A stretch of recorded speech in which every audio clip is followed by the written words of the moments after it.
أعوذ بالله السميع العليم من الشيطان اللعين الرجيم. بسم الله الرحمن الرحيم. In the name of God, most gracious, most merciful, and may God's peace and blessings be upon His holy Prophet Muhammad and the purified members of his household and progeny. Allahumma salli ala Muhammad. Our last gathering, we talked a little bit about this question of whether it is a waste of time to try to come up with answers about religion in general, and specifically about the existence of God. And we said that based on probability, based on the way human beings live, generally speaking, even if the probability is low for something, but the reward can be very high, it's still worth doing.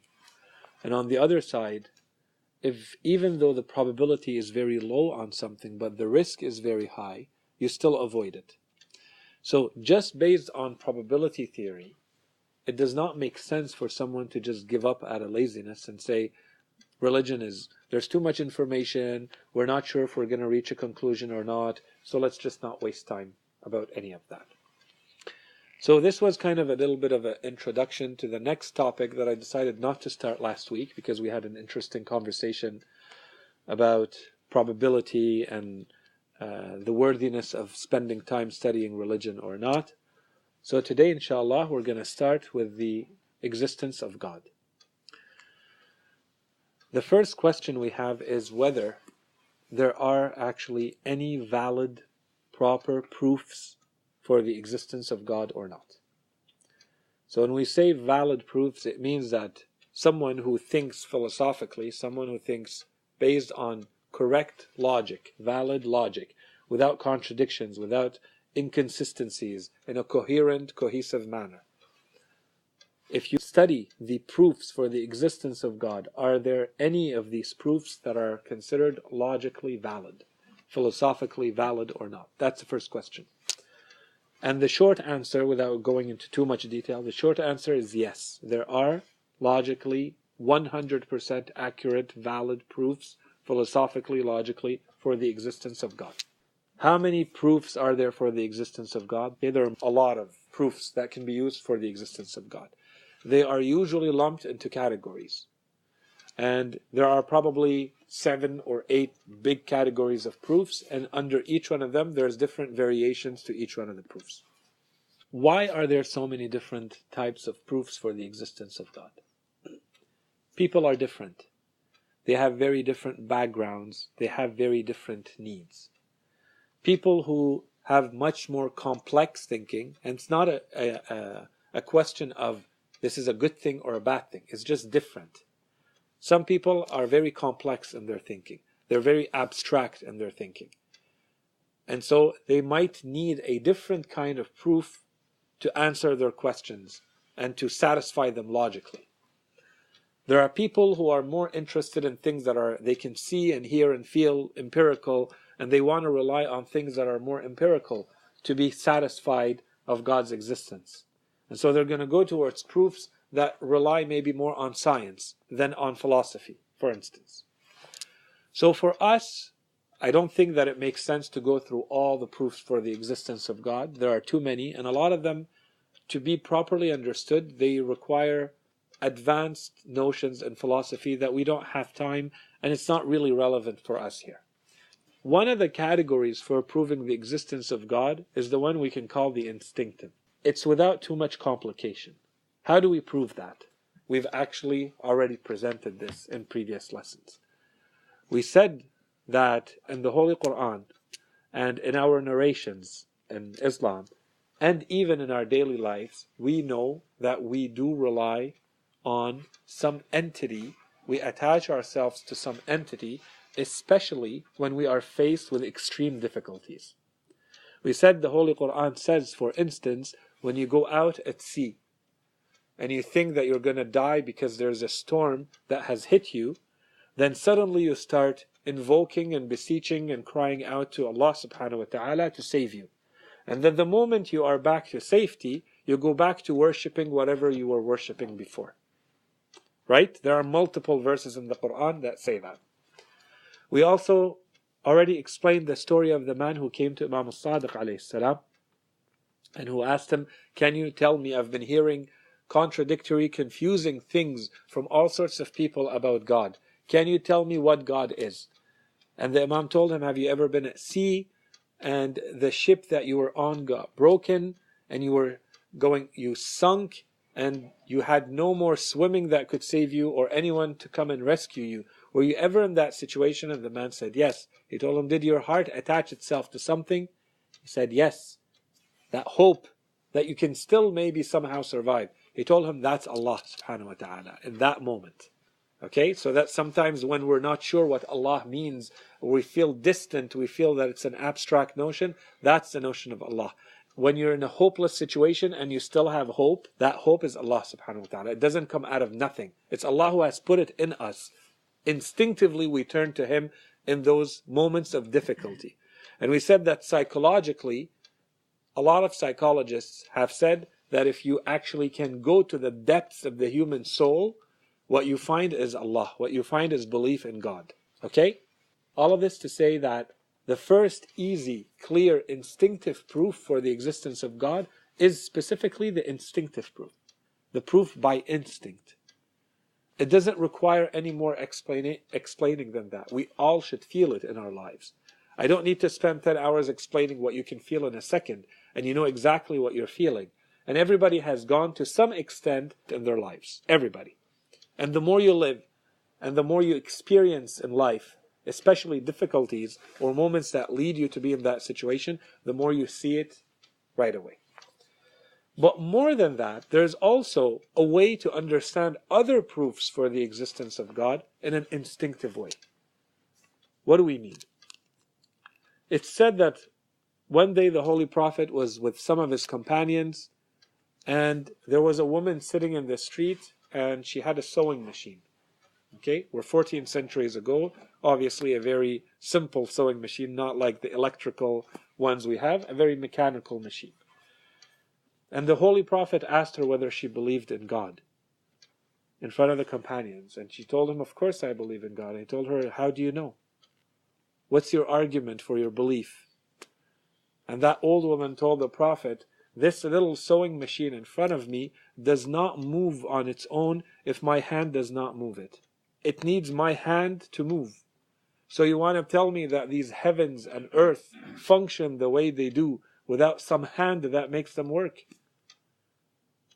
So the Holy Prophet turned to his companions and he said very famous words. I don't know if you've heard them or not. The Holy Prophet said, "Alaykum bidin al-ajaiz."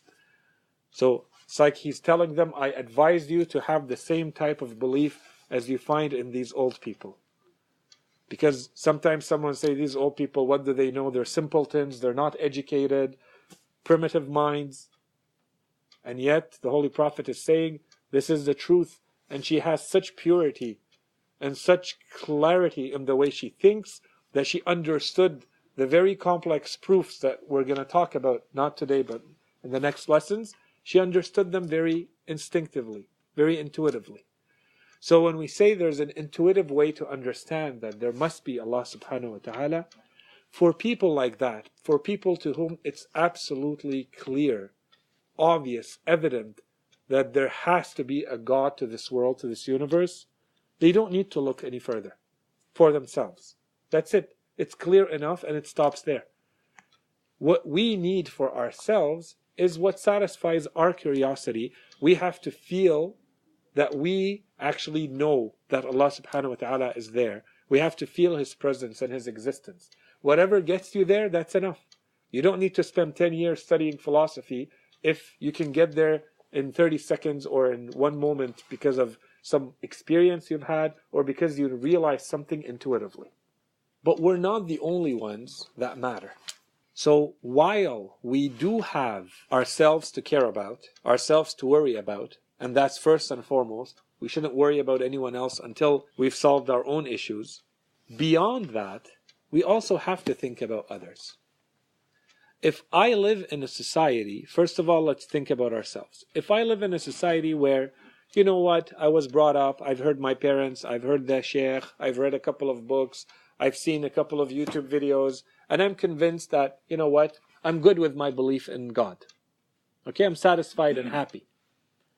But what says, what guarantees that you're not going to hear something in a biology course, or you're not going to hear something in an anthropology course, or in a history course, or a philosophy course from a prof that's not going to shake your foundation and your beliefs in 2 minutes? And suddenly you're not so sure that everything you believed in makes sense anymore. What gives you that guarantee?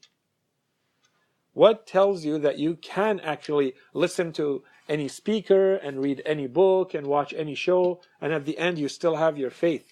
The way to do that is by equipping yourself. If you want to be one of those people who wants to be open to the world and understand what's going on and still maintain your faith and your belief because you think it is the right thing, then you have to go and equip yourself, arm yourself with the intellectual tools you need. You cannot pretend that the things that are being said are not being said. You have to have an answer to those things. So while I may be convinced that when this woman said that sewing machine needs a hand, that works for her and it works for me. But I know in today's society that's not going to be a sufficient answer. And if I want to sound serious and if I want to represent my faith, my religion properly, that's not going to be a sufficient answer. I'm going to have to go see what else can I use. Maybe that's not what I need. But then there's a duty that's beyond me that I have to keep in mind. Even for myself, for my reputation. If I want people to say, what does he know? He's someone who follows his faith blindly. He doesn't know anything. He's not rational, reasonable. He's not a thinker. He's not objective. Okay? So that's one thing. The second thing is, what about other people? What about the people you care about in life? What about your younger siblings? What about the children you will have one day? And what about people in general? If you think that you have a truth, if you think that you have something beneficial, if you think that you have something valid that can change the way someone views the world, that can change the way someone lives their life, and that can change their eternal life, do you not want to help them out? Do you not want to share something with them to help them out? And you get a reward out of helping them out. And this is the collective duty. But if I don't know what's being said, if I do not know, for instance, in the case of the proofs for the existence of God, if I don't know the proofs, if I don't know which ones are strong and which ones are weak, if I don't know what objections have been said and what criticisms have been said, and which ones are actually correct and which ones are incorrect, how am I supposed to go into that world? How am I supposed to teach my children? How am I supposed to answer when people I care about say, it doesn't work for me, I don't believe in God, and it stops there? So this is more of the collective duty. As a Muslim, you have a collective duty. It's always there. But we can't talk with anyone about their collective duty if they haven't equipped themselves and protected themselves first. That's why we said we have to worry about ourselves first. We have to make sure that we are convinced that our main questions have been answered, our main objections, our main doubts have been answered. Okay? And now let's go see what else is out there that we need to understand so that we can actually live in these societies, especially at a time when atheism is on the rise, when science is becoming scientism and the new religion. And if you don't have proofs, you're considered someone who's not really a strong thinker, and you're not objective, and you're just a blind follower of religion. And what do you know? That's a big general introduction to all this topic. Now we have two big other categories of proofs that we want to explore a little bit further. The proofs for the existence of God fall in two categories. One of them is the proofs that are entirely rational or entirely philosophical. The other type of proofs are the ones that combine reason with empirical data. Data that comes, for instance, from science. Data that comes from the world. Science on its own cannot prove the existence of God. Why? Because science is only observing the world. You study the natural world. The moment you want to extract a conclusion from that, from your observations, from your study, the moment you do that, you're now in the realm of reason. Science doesn't have the tools to go outside. So now you're in reason, or, people usually refer to that as philosophy. So we're going to start with the more abstract proof. The proof for the existence of God that's usually called the proof of the necessary being. Okay? Once this is understood, this is a very important, very powerful proof to understand. Once you understand it, you see that it falls into place very easily and it solves a lot of issues. Once that proof is understood, and we all agree, everybody here agrees that we understood it well, we move to a simpler, easier proof that is more for the commoners. We're going to start with the tougher one so that we get the tough one out of the way. Okay? The proof of the necessary being. So everybody understands what necessary means? Not what the proof, just the word. We know what necessary means, right? It has to be. Necessity means something that has to be. Okay. We're now in the mental world, okay? We're only in the intellectual world, in our mind. When we think about something, anything, it can fall into three categories. Either the thing is impossible, either the thing is possible, either the thing is necessary. Examples. If I think about an apple, can an apple be red? Yes. Can an apple be yellow? Yes. Okay, so those are possible. Anything I think about? Three things. Possible, impossible, necessary. That's a possible. Let's go necessary. If I see something that is made up of parts, and I say the whole is bigger than the parts, is that possible or impossible or necessary? It's necessary. Can the whole be smaller than the parts? No. So if I say the whole is smaller than the parts, what is it? Impossible. Okay, so we've all encountered in our lives instances of things that are possible, impossible, and necessary. Necessary means logically necessary. Means it has to be this way. It doesn't make sense to say, for instance, the son was born before the father. Right? That's an impossible relationship. This is in our mental world. Now let's go into the real world. In the real world, do we also have the three types of relationships? No. Because impossible things cannot exist. We make them exist in our mind. So already there are no impossibles in the real world. What are we left with? The two options that are left, things are possible or necessary. When we look at everything we could think of that we see in the world falls in the category of the possible. Why? The question that we ask about anything we see is, does it necessarily have to be this way? Could it be different from what we see? It could be. Anything you think of. Yourself, the planet, the galaxy, the universe. Okay, let's take it one step further. Let's talk about its existence. Everything that you see, everything that you could think of that exists in the world, does it have to exist? No. Is there anything in the world that has to exist? No. No. Why? I don't think. When we say necessity, there's two types of necessary things, okay? One type of necessity is when you think or when you look at a thing in itself. I look at this in itself. The other type of necessity is you look at relationships. Okay? Now, if for this to exist, I need 5 elements, I need 5 causes to come together in a certain way. If they do, this has to be here.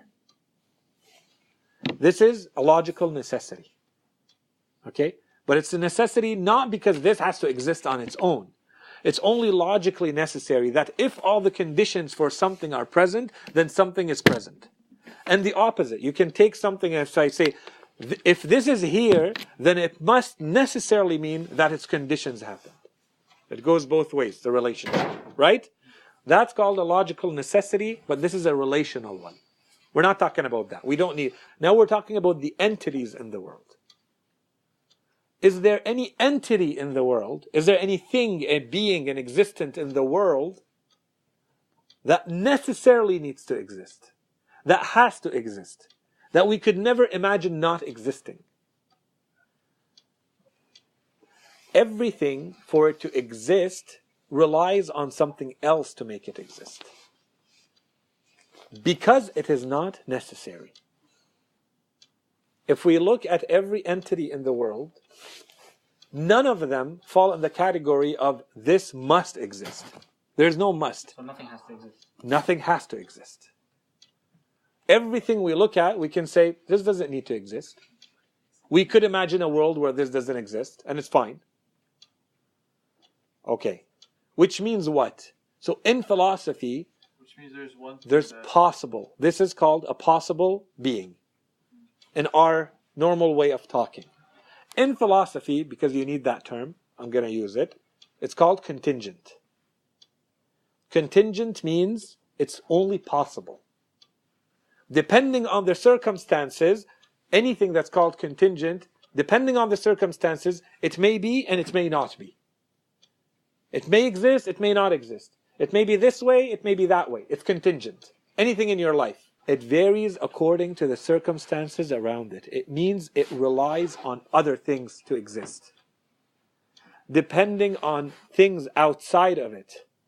It depends. There's a dependency. There's a reliance.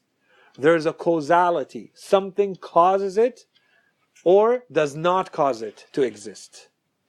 Everything we have in the world falls in this category. Contingent. Everything is contingent. Another way to understand it, I'm going to take you just a little bit more abstract, okay?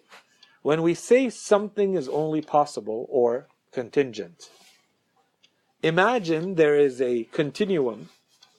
On one side, we have non-existence. On one side, we have existence. Okay? If I have something that's contingent, it's basically in limbo between the two. It doesn't exist, and it doesn't not exist. It's in limbo. It could exist. It may exist at a time. It may exist one day. But today it doesn't. We can't say it exists. It's in limbo. Between non-existence and existence.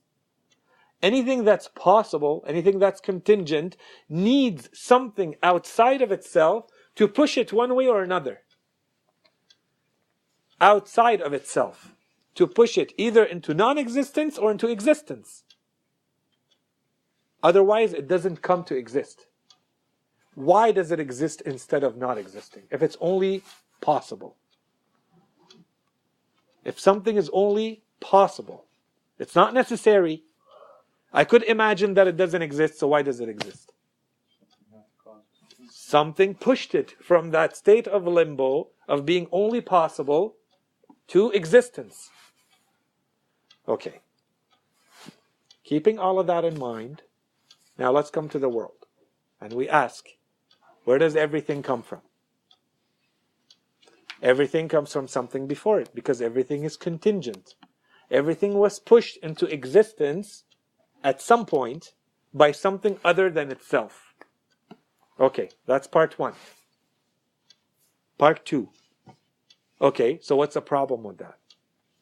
The problem with that is, if you keep going back, you have to say at some point, something must have triggered the whole chain. Otherwise, you have to keep going back ad infinitum, infinitely into the past, always asking, but what caused that one? Okay, but what caused that one? Okay, so what's the problem with going back to infinity? The problem is if you go back to infinity, means you never stop, you never reach a stop to this chain, you can never have something that exists today.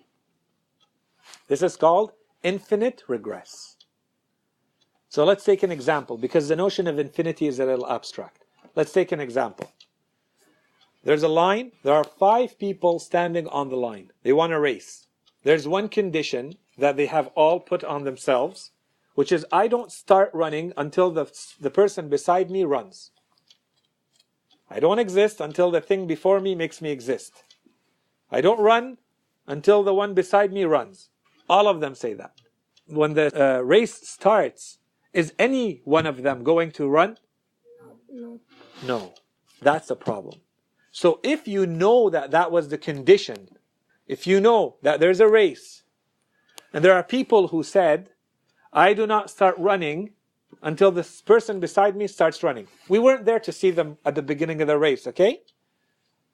You're standing later, and you see them actually running. What do you say? Somebody had to start running. Something must have happened to break that cycle for them to actually start running. Yeah, I see. So there has to be one thing that's not contingent for everything else to actually work being contingent. So if in the world we only have two possibilities, not in our mind, in the real world, there are only two possibilities, which are possible or contingent or necessary.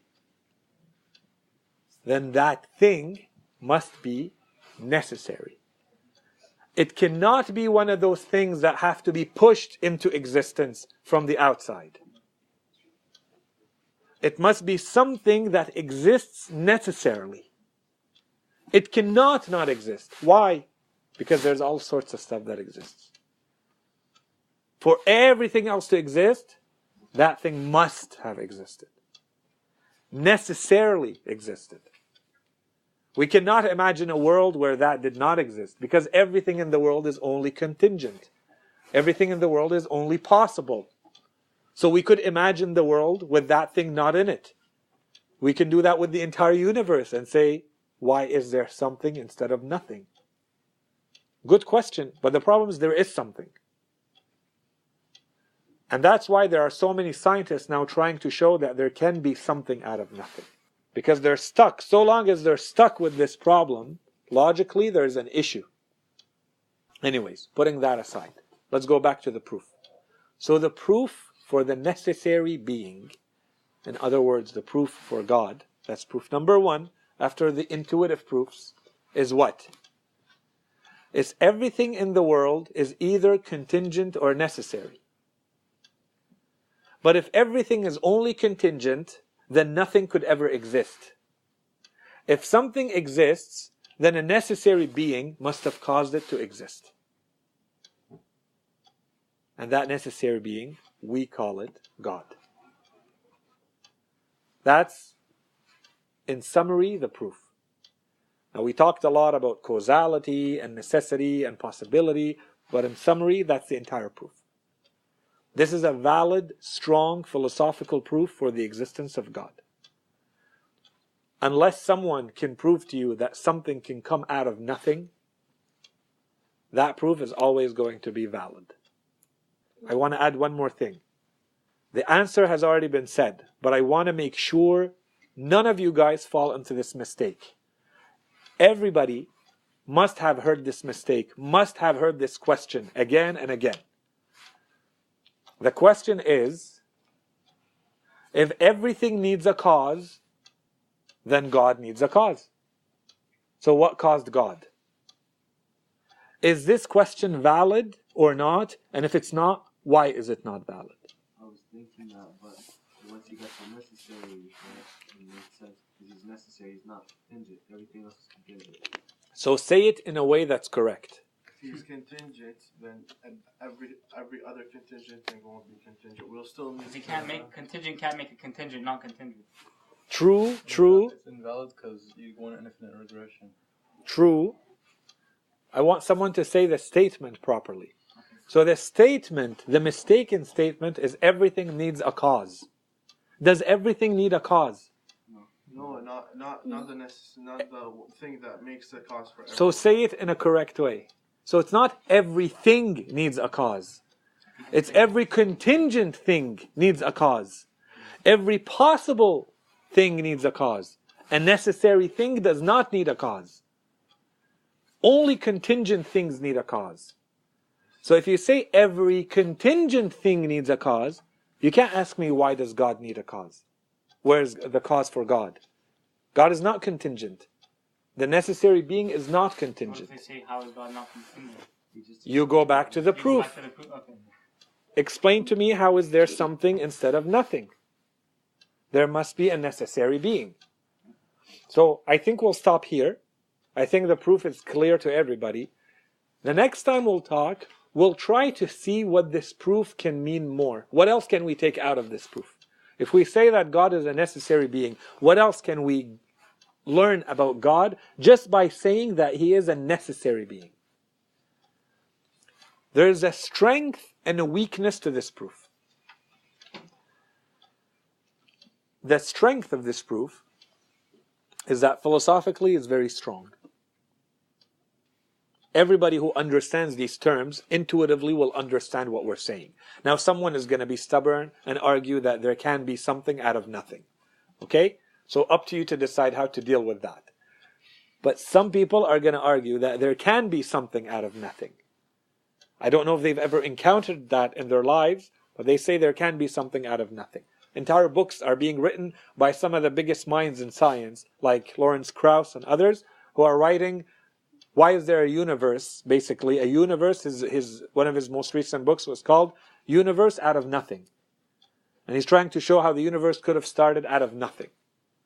It's a pretty thick book, but at the end he doesn't say how. Okay?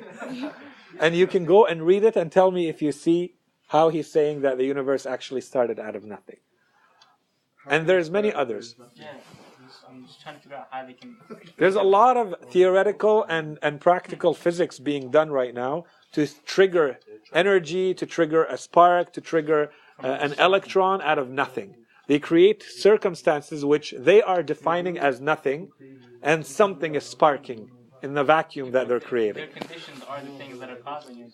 Anyway, so keep that in mind when you read the... Anyways. So, the strength of this is that philosophically, logically, it's a valid proof. Okay? So if you understand this proof, you don't even need to go anywhere else. With this proof, you prove the existence of God, that He not only exists, but He must exist. He exists necessarily. The moment there's anything else that exists, it means He must exist necessarily. And we're going to talk more about what else that means. The next time we'll talk about this. Okay? The weakness of this argument. The weakness of this argument is simply that it only proves the existence of God. It doesn't prove His attributes.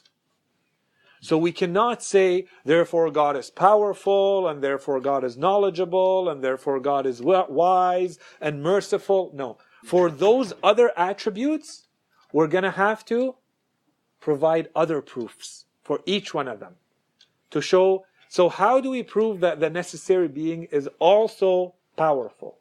How do we prove that the necessary being also has knowledge or is just? This is going to be different proofs. Inshallah, when we're done with this proof, we're going to go into another proof, and that one you'll see that it's not only going to prove the existence of God, but it's also going to prove some of His attributes at the same time. Okay? So that's the strength and the weakness of this proof. So if I'm arguing with someone and I'm arguing about divine justice, because some people say God is evil, God is not just, I can't use this proof. This proof is not going to help me. But if I'm arguing with someone who wants to say God exists or God doesn't exist, this proof can help me. Yes? It's such a logical argument. How do people not believe How can it be missed? Yeah, like how do people just ignore this? It's not that they ignore it. It's because if it's not presented properly, like I just did, it's very easy to attack it. And that's why I said I don't think any of you guys haven't heard at some point, if God started everything, if God is the cause of everything, then what caused God? And what's the answer? So if you don't have these tools, you're stuck. You're okay. God doesn't need, but you don't know what.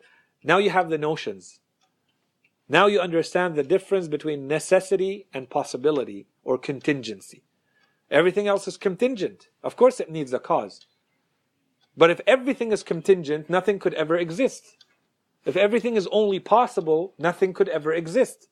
If something exists, there must be a necessary being. That is not part of this loop. And if you want to say that being is also contingent, then we go back to the same situation, the same logic. We would say, okay, to avoid infinite regress, that being needs a necessary being. So we're not talking about God. We have to keep going back. That's it. صلوا على محمد وآل محمد. اللهم صل على محمد وآل